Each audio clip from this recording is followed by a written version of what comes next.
जिस पर ज्यादा ध्यान देने की जरूरत है और वो है सही खान पान। क्योंकि अगर बच्चों को की जो ईटिंग हैबिट्स हैं वो ठीक नहीं हुई तो पेरेंट्स की सारी मेहनत बेकार हो सकती है। कैलिफोर्निया यूनिवर्सिटी की एक रिपोर्ट पढ़कर तो कम से कम मुझे यही लगा। रिसर्च के मुताबिक फास्ट फूड की वजह से बच्चों में न्यूट्रिशन की कमी हो रही है और कुपोषण की वजह से सीखने समझने की उनकी कैपेसिटी घट रही है। इंटेलिजेंस पावर यानी कि आईक्यू लेवल लगातार कम हो रहा है। और अगर बेहतर तरीके से सीख ही नहीं पाएंगे तो दूसरों से कम्पीट भी कैसे करेंगे? वो तो जिंदगी की रेस में पिछड़ते ही चले जाएंगे। देखिए, जिंदगी की ही नहीं, वो सेहत की दौड़ में भी पिछड़ रहे हैं क्योंकि कुपोषण से ब्रेन टिश्यूज डैमेज हो जाते हैं। इससे दिमाग का जो साइज है और न्यूरॉन्स का नेटवर्क ठीक से ग्रो नहीं हो पाता। और यही नहीं, लंबाई रुक जाती है, आयरन की कमी हो जाती है, हड्डियों का विकास भी प्रॉपर तरीके से नहीं हो पाता। जरा सोचिए, दुनिया में 15 करोड़ से ज्यादा बच्चों को फिजिकल ग्रोथ के लिए प्रॉपर कैलोरी नहीं मिलती। 10 लाख बच्चों की हर साल कमजोरी से मौत हो जाती है। 4.5 करोड़ से ज्यादा तो दुबलेपन के शिकार हैं। और हर साल तकरीबन 2.5 लाख बच्चों की मौत ऑर्गन्स की ग्रोथ सही ना होने की वजह से हो जाती है। तो मतलब ये हुआ कि खाने की प्लेट में हुई लापरवाही बच्चों की सेहत और उनका करियर दोनों बर्बाद कर सकती है। क्योंकि अच्छी तालीम के साथ अच्छा खान पान बहुत जरूरी है। और ये अच्छा होता क्या है, यही तो आज आपको स्वामी जी बताएंगे कि अच्छे का मतलब क्या होता है। और ये जानेंगे हम स्वामी जी से कि बच्चों के लिए और क्या क्या ज़रूरी है, उनका पूरा सर्वांगीण विकास जिसे हम कहते हैं, जिससे वो अच्छा करियर भी चुनने में उनको आसानी हो। स्वामी जी अब हमें नज़र आने लगे हैं। स्वामी जी प्रणाम। प्रणाम स्वामी जी। हम भी नज़र आ रहे हैं और देखो इधर बरसात भी नज़र आ रही है, पूरे नाले बह रहे हैं जोर से और पूरी बरसात के बीच में योग हो रहा है।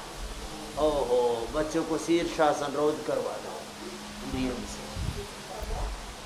चारों तरफ यहाँ जल प्रलय जैसी स्थिति बनी हुई है। रात को 12 बजे से लेके अब तक मूसलाधार बारिश है, लेकिन क्योंकि हरिद्वार थोड़ी ऊंचाई पर है, योगग्राम तो और ज़्यादा ऊंचाई पर है, यहाँ एक बूंद पानी रुकता नहीं है, लेकिन चारों तरफ मूसलाधार बारिश के बीच शीर्षासन से हमने शुरू किया है। ये शीर्षासन सब बच्चों को रोज करना है।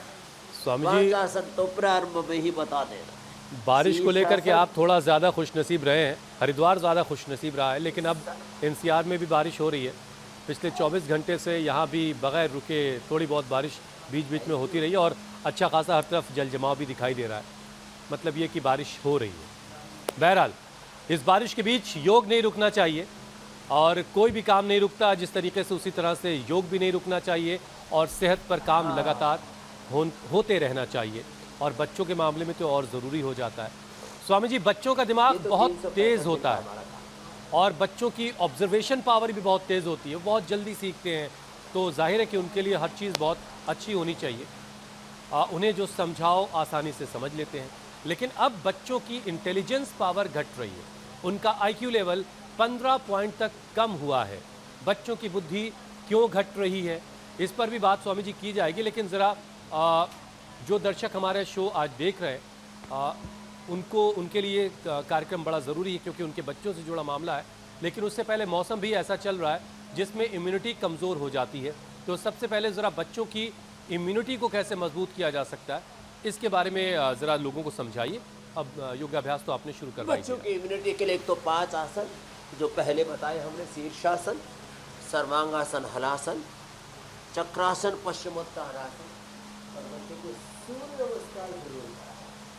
10 बार सूर्य नमस्कार करने में 2 से 3 मिनट का समय लगता है। ऐसे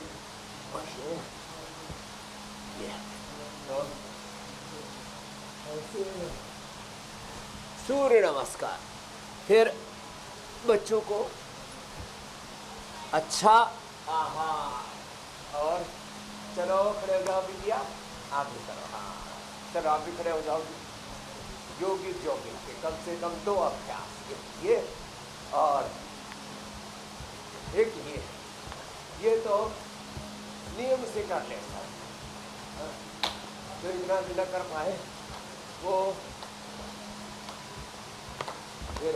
ताड़ासन करना, तिर्यक ताड़ासन करना, त्रिकोणासन, कोणासन, पादहस्तासन।